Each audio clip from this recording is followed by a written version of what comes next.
Geoffrey the Baker, English chronicler, is also called Walter of Swinbroke, and was probably a secular clerk at Swinbrook in Oxfordshire. He wrote a Chronicon Angliae temporibus Edwardi II Edwardi III, which deals with the history of England from 1303 to 1356.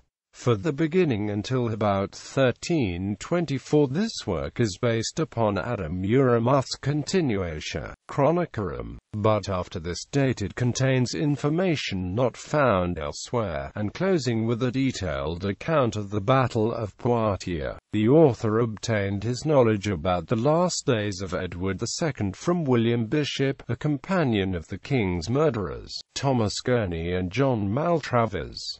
Geoffrey also wrote a chronicarium from the creation of the world until 1336, the value of which is very slight. His writings have been edited with notes by Sir Edward Maunder Thompson as the Chronicon Geoffrey the Baker de Swinbrook. Some doubt exists concerning Geoffrey's share in the compilation of the Vita Amos Edwardi II, usually attributed to Sir Thomas de la More, or More, and printed by William Camden in his Anglica Scripta. It has been maintained by Camden and others that More wrote an account of Edward's reign in French, and that this was translated into Latin by Geoffrey and used by him in compiling his Chronicon. 19th-century scholarship, however, asserts that More was no writer, and that the Vita Amos is an extract from Geoffrey's Chronicon, and was attributed to More, who was the author's patron. In the main, this conclusion substantiates the verdict of William Stubbs, who has published the Vita Amos in his Chronicles of the reigns of Edward I